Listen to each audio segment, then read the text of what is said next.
काय चौकशी असते पुन्हा घेण्या आधी दिले ते सगळे तुम्ही संयुक्त चौकशी केली आहे ना? आम्ही आता पाड्यावर एक वेळ पाऊल आलो दादा आता तर जो महाराजपाडा जो आहे तर काही लोकांचं म्हणणं आहे की महाराजपाडा एक आणि महाराजपाडा दोन. काही लोक म्हणतात की महाराजपाडा हा एकच आहे, तिथं एक दोन नाही आहे, फक्त अंगणवाडी एक दोन आहे असं म्हणणं होतं. तर ते आम्ही वरिष्ठ स्तरावर पाठवून दिलं की आम्हाला इथं मार्गदर्शन मिळावं म्हणून. नाही मला हे सांगा, काय ठिकाणी तुम्ही मनमानी करायचं, काय ठिकाणी तर पैसे कमी पडले का? माझ्याकडे तुमची तक्रार आहे, 2-2 लाख रुपये तुम्ही घेतले अशा भरताना अशी तक्रार आहे. मरून जाणार मी तुम्हाला स्पष्ट सांगून देतो. आता इथून गेल्यानंतर 22 तारखेला अधिवेशन सुरू होतो आहे. तुम्ही एका ठिकाणी टार्गेट करत असेल आणि तुम्ही तिथे राजकारण आणत असेल तर तुम्ही मरून जाणार मी स्पष्ट सांगतो.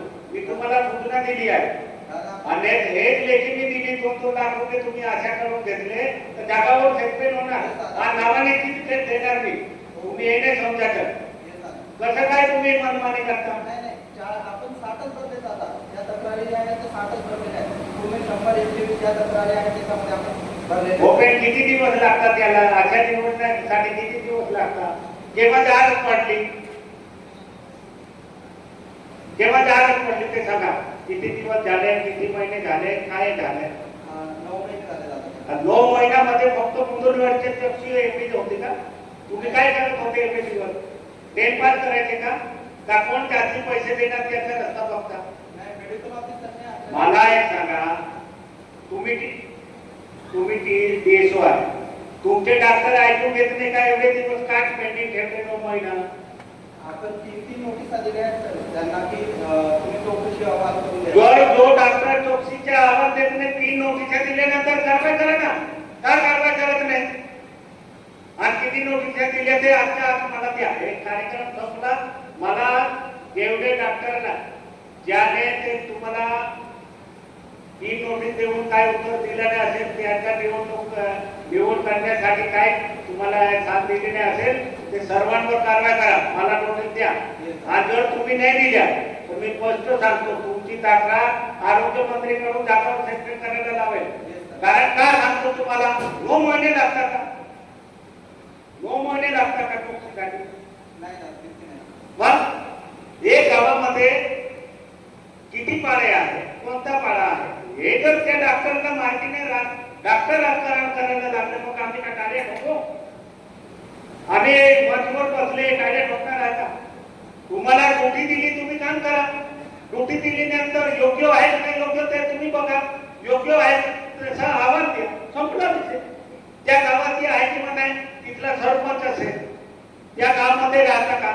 एखाद व्यक्ती सांगितलं त्याच्या असं इथपर्यंत दादा मुंदूरवरचा विषय आहे. इलाके ताकरा व्हिडिओ आहे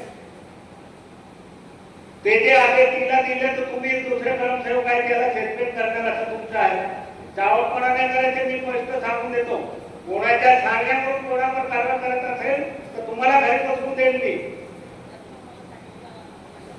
तुम्हाला नाव देतो मी. आणि असं जर चावटपणा करायचा सगळ्यांचे गेम लावून देईल. माझ्या मुद्दे तिथे आदेश दिला, ज्या वेळेला वस्तीला आदेश दिला तर तुम्ही ज्याच्या परिवारामध्ये कर्मचारी आहे त्याला निलंबित करणार आहे ना. माझ्याकडे आला आहे विषय. हा कोणी जर राजकारण करायचं असेल तर घरी झोपून देईल सगळ्यांना.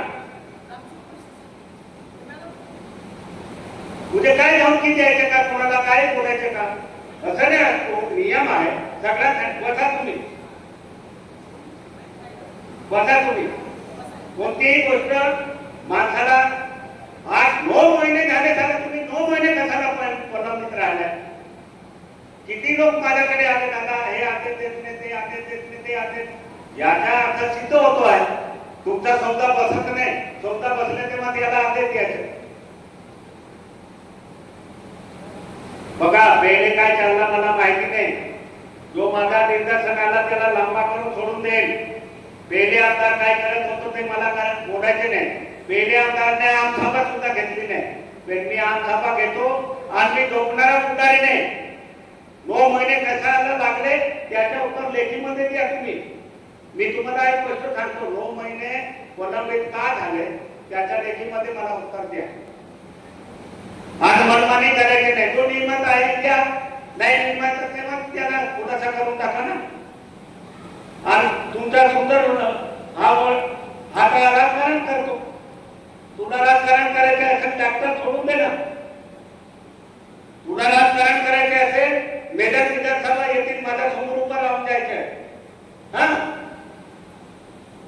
याच्यात आपण थोडा आवाज पाठव. राजकारण करायचे असेल मी स्पष्ट सांगतो, कोणाला राजकारण करायचे माझ्या विरोधामध्ये उभा राहून जायचं. लोकांना राजकारण शिकवायचे नाही. तुमची ड्युटी आहे. अधिकारी डॉक्टर आहे, डॉक्टरचं काम करा. कोणही उठो राजकारण करतो. स्थानिक झाले म्हणजे काय तुम्ही पुढारी झाले का? ज्याची त्याची व्यवस्था आहे ना. तुम्हाला नोकरी करायची राजकारण करायचे तर पुन्हा मेजर मध्ये या. कोणाला सरपंच बनायचे असेल, आमदार बनायचे असेल, जिल्हा परिषदचे अध्यक्ष बनायचे असेल तर या ना. आपण कर्मचारी आहे, कर्मचाऱ्याच्या हिशोबाने राहा. मला 9 महिने का झाले त्याचा थोडासा आहे या. चालतंय दादा, तुम्ही ते प्रोसेस केली आपल्याला लेखीमध्ये द्या मला. 9 महिने का झाले आणि त्या डॉक्टरने तुम्हाला 3 नोटीस देऊन जर काय उत्तर नाही दिला तर तुम्ही त्याच्यावर काय कारवाई केली ते सुद्धा द्या मला. चालेल ना. स्टॉप आहे. आम्ही ओपीडी केंद्रामध्ये सिस्टर किती आहे? आता सध्या एकच ओपीडीची सिस्टर आहे. किती वर्ष झाले? एकच आहे. जवळपास 3 वर्ष झाले. 3 वर्ष झाले. पण त्याच्या अगोदर 2 ओपीडी सिस्टर आले. तुम्ही तुमच्या सोयीप्रमाणे त्यांच्या बदल्या करून दिलेल्या आहे. त्याचे कसं काय? नाही, जिल्हा स्तरावर बदलले आहेत.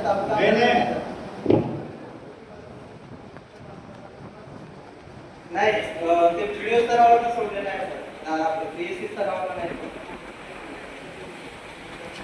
त्यांना विचारून घ्या.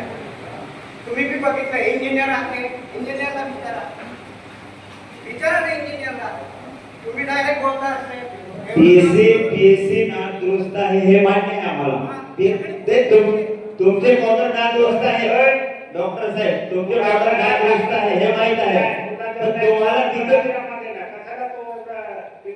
मारायला पाहिजे का विषयाने विचारायला पाहिजे. इमारतचे आता तुमच्या व्यवस्थाचे आता पाणी पडतो का? त्यात तो पाणी पडतो सांगतो पाण्याच्या वेळेस जाऊ दे. आता पाणी आहे का? बोलायला कशाला लावतो? जेवढं विचारलं तेवढं उत्तर दे ना. तू भेट करतो आता पाणी पडतो का? आता नाही. मग कसं उत्तर द्यायचं? तुम्हाला काय लाजपास वाटत नाही आपण काय बोलतो? ठाणे काय याचा अर्थ असं नाही असतो. अरे अडचण आहे तुम्ही ठीक मागा ना. तुम्ही काय सांगता विचारा. कोणाला विचारता? तुम्ही इथे उत्तर देण्यासाठी आले. उत्तर द्या. विचारणारे आम्ही बसलो आहे मंचवर आणि आम पब्लिक बसली आहे तुम्हाला विचारण्यासाठी. आणि हर एक व्यक्तीला अधिकार आहे तुम्हाला विचारण्यासाठी. हे आमसभा म्हणजे आमदाराने ऐकत बसायचे आहे, या लोकांना विचारायचे. हे बोलत नाही म्हणून आम्ही बोलतो.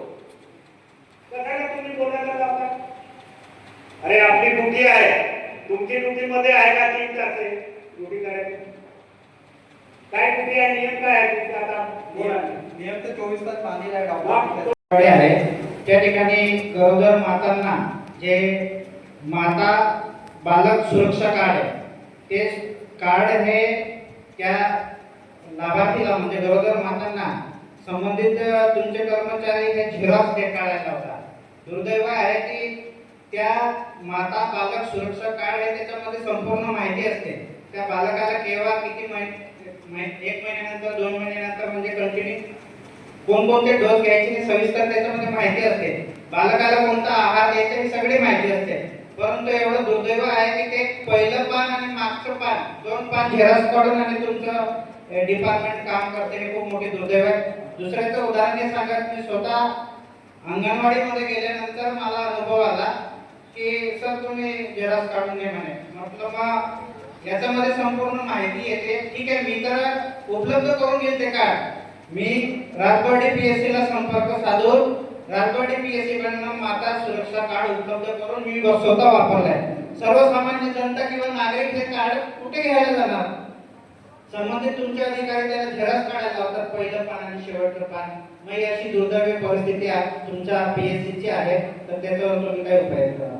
याच्यात आता लेटेस्ट आपल्या तालुक्याला 3,500 कार्ड मिळालेले आहे. हे 1-1.5 महिना झाला. ही गोष्ट कधीची मला माहिती नाही, परंतु मध्यंतरी आपल्याकडे कुठलंच बजेट नाही हे दिलं. गेली वर्षभराचे विषय. वर्षभरापासून खूप शॉर्टेज होता आणि आता आपल्याला 3 महिने झाले हे कार्ड मिळालेले आहे.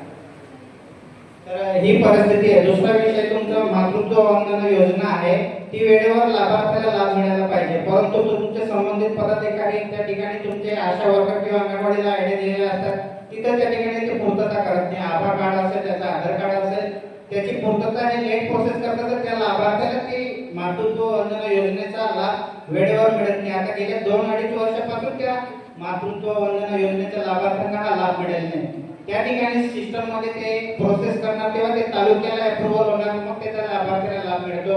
अशी तुमच्या डिपार्टमेंटची परिस्थिती आहे. PSC ची सांगतो मी, बाकी ठिकाणी मला त्याची काय तक्रार आली नाही, परंतु माझा स्वतःचा अनुभव सांगतो की सर्वसामान्य नागरिकांना किती त्रास होत असेल. जे आता मातृत्व वंदना योजना आपण सांगितली प्रधानमंत्रीची, ते आता वर्षभरापासून अंगणवाडीकडे आहे आणि ते आबायडी किंवा RCH आरडी होतं. तर RCH जे पोर्टल 2 झालं, त्याच्यामध्ये मध्यंतरी 3.5 ते 4 महिन्यांनी बंद होतं आणि जे पूर्वी रजिस्ट्रेशन केलेले होते त्यांचा ID सापडत नव्हते सुरुवातीला. तर आम्हाला 3-4 महिने ते एक लॉग इन केलं. त्याच्यात OTP द्यायचा लाभार्थ्याला, तर त्याचा फोन नंबर चेंज राहायचा किंवा तो रेंजमध्ये नाही राहायचा असं त्या OTPच्या प्रॉब्लेममुळे. आणि दुसरं आता काय झालं आहे की RCH मध्ये फेस ऑथेंटिक करून दिलं आहे. फेस ऑथेंटिक करताना आहे ना, तर 5G नेटवर्क किंवा 4G नेटवर्क व्यवस्थित असलं तर फेस ऑथेंटिक होत आहे ते. आणि मोबाईलच्या पोर्टलने करायला गेलो तर नंबर चेंज येतो मग, कारण काय आहे की त्यांचा नंबर OTP जात नाही, मग त्यांना हा प्रॉब्लेम असल्यामुळे ते पेंडिंग होतं. तुम्ही वेळोवेळी मार्गदर्शन शिबिर किंवा वेगवेगळे कॅम्प घेता, त्यावेळेस त्या अंगणवाडीला पण तुम्ही त्या ठिकाणी त्याचं प्रशिक्षण घेतलं पाहिजे. त्यांना येत नाही मोबाईल चालवता, मग ते काय करणार? अंगणवाडीचं प्रशिक्षण झालेलं आहे, त्यांनी घेतलेले आहेत अंगणवाडीचे. आशांचं आपलं लेटेस्ट आपण या पावसाळ्यापूर्वी आहे, तर त्यांना जे पावसाळ्यात काळजी घ्यायची आहे ती आपण ब्रिटानिया फाउंडेशन मार्फत रिक्वेस्ट करून प्रत्येक आशाचं स्ट्रीम लाईन काय काय कामं करायची, कशी करायची, अडचणी काय काय आहेत ते सर्व समजून त्यांचं समुपदेशन काम करण्यात आलेलं आहे. बरं. ते कार्ड जसे आता तुम्ही आढावा घेता, तेव्हा आढावा जेव्हा घेत असताना तुम्हाला पण त्या लक्षात द्यायला पाहिजे की माता बालक सुरक्षा कार्ड प्रत्येक तालुक्यामध्ये किती आले, किती बाकी, त्यावेळेस तुम्ही ते जिल्हा स्तरावर किंवा प्रशासनाकडनं मागणी करून वेळेवर उपस्थित करायला पाहिजे. कारण की तुम्ही ज्यावेळेस योजना राहते किंवा एखादा मंत्री किंवा अधिकारी किंवा संबंधित प्रशासकीय कार्यक्रम राहतो, जेव्हा आमदार साहेब असतील किंवा संबंधित विभागाचे राज्यमंत्री असेल, कोणी ते आले, तेव्हा तुम्ही मोठ्या मोठ्या गप्पा मारतात, पण प्रत्यक्षात ती योजना ते सर्वसामान्य जनतेपर्यंत पोहोचत नाही. अशी जर परिस्थिती असेल तर ते बरोबर नाही, म्हणून ते वेळेवर झालं पाहिजे अशी अपेक्षा व्यक्त करतो. आपल्या माहितीसाठी सांगतो की आम्ही जिल्हास्तरीय गाभा समिती, राज्यस्तरीय समिती आणि त्याच्यानंतर DIO यांच्याकडे सगळी माहिती आणि तत्पश्चात म्हणजे जी मंत्रालय आहे टीम आलेली आपल्याकडे, CRM कमिटी आली, नंतर टास्क फोर्सची कमिटी आली, त्या सर्व कमिटींना आपण ब्रीफ केलं म्हणजे तालुक्यातले प्रॉब्लेम. आणि आता लेटेस्ट आम्हाला मंत्रालयात परवाच्या दिवशी बोलवलेलं आहे की जळगाव थोड्याचे काही प्रॉब्लेम आहेत, काय काय जुळीत गोष्टी आहेत ती मांडणी करण्यासाठी. त्याच्यात तुम्हाला उपकेंद्र PSC काय काय पद वगैरे काय काय स्ट्रीमलाईन करायचं त्याचं पण आपण आढावा देतो आहे. ठीक आहे.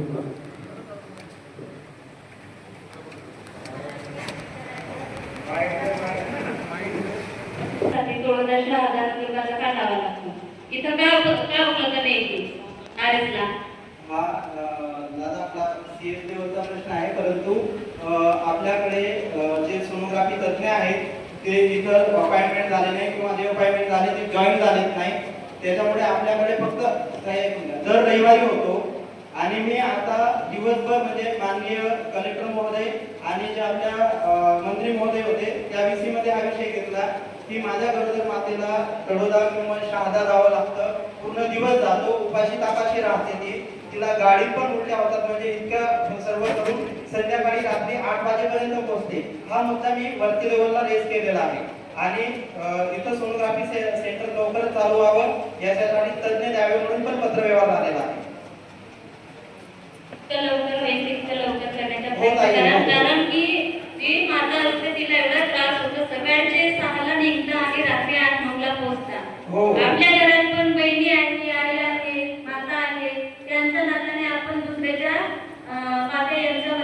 होते लवकर ते प्रश्न सोडवा. आणि दुसरा माझा एक प्रश्न आहे की RS मध्ये जी गरोदर माता जाते तिला म्हणजे दवाखान्यात ती ऍडमिट होते आणि थोडंसं चेकअप करता आणि थोडं उशीर झाला का लगेच नंदुरबारला रेफर का करता, इथं का लक्ष देत नाही? हे मी माझे प्रश्न आहे, कारण मी स्वतः बघितले म्हणून मी इथं हे प्रश्न निर्माण करते. आरएमचे डॉक्टर आहेत ते सांगतील, परंतु सध्या आपल्याकडे साहेब हा जो कायदे विषय मांडला हा गरीब गंभीर आहे. आपण नाही, कोणावर आरोप करत स्वतः नाही. मी जाऊन ते आला परिस्थिती आला ते केलं नाही केलं. आता नंदुरबार सांगितलं इथून तो रस्ता आणि लगेच रस्त्यामध्ये का डिलिव्हरी होते? तुम्ही अर्धा तास किंवा 1 तास जर थांबवली गरोदर मातांना तर मग इथं आधीच होऊ शकते ना. तुम्ही लगेच रेफर करून देता नंदुरबारला, मग ती बाहेर रस्त्यामध्ये डिलिव्हरी होते. असं नाही व्हायला पाहिजे ना. जी सुविधा असेल ते द्यायला पाहिजे RSला. आरएमचे डॉक्टर आहेत ते देतील आपल्याला.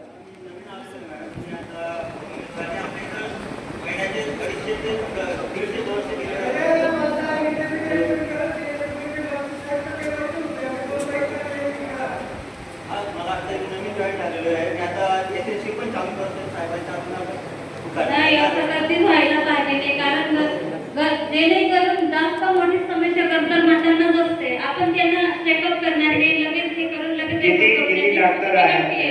इथे? 9 डॉक्टर आहेत सर, MBBS आहेत आणि फार्मसी सर आहेत, ते गायनेकोलॉजिस्ट आहेत, ते डेप्युटेशनला आहेत. नाही 9 आहे. 9 MBBS आहेत. 9 MBBS आहे. मग रोजचे डिलिव्हरी किती आहे काय आहे? रोजचे 5 का 7 डिलिव्हरी होतात सर, महिन्याचे 150 ते 200 डिलिव्हरी होतात आपण. आणि महाराष्ट्रात आपण या RS मध्ये सर्वात जास्त नंबर डिलिव्हरी आपल्या इथंच आहे. आता जर आपण ओटीचे नाही इथे आता बसायला मुलं सी सरांची आपण इलेक्ट्रिक सीजर इथं चालू करायचं आहे मला, तर आपण डेप्युटेशन मागून घेऊ सरांनी टीम पाठवून द्यायचं आपल्याकडे आणि सीजर इथं करायचं. आता डॉक्टर परमार बी इथे आहे ना? हो सर इथंच आहे. ते आज इंडिया मीटिंगला नंदुरबारला गेले, माझा केसेस आहेत तालुक्याच्या त्यासाठी. नाही कसं चांगले चांगले जे डॉक्टर आहेत त्याने जे आपल्याकडे जे सवय पडली आहे हे बदलावं लागेल. कसं असतो हा ते काही नाही माणसांमध्ये एकच विषय नाही. आपल्याकडे आला काय असतो PSC ला गेला, PSC वाल्याला आम्ही सांगतो गडगावला भेटतो, गडगावला सांगतो तर तुम्हाला भेटतो. बरोबर माता आहे त्याची जे पिरियड राहिली तर ते बिचारे रस्त्यामध्ये डिलिव्हरी होते किंवा काय. आता मी तुम्हाला सांगतो आपल्या धडगाव अक्कलकोटचे विषय आहे. बालमृत्यू धडगावमध्ये बालमृत्यू किती आहे, माता मृत्यू किती आहे? आता मुली मागच्या वर्षी एक झाली सर आमच्या RSला, ती पण सीजन करताना कॅटरिंग कॉम्पिटिशन झालं होतं, त्याच्यामुळे बाकीचे फेरी जे आहेत तर ते तिथं जाऊन एक्सपायर झाले ते. या 1 वर्षात धडगावमध्ये बालमृत्यू किती झाले?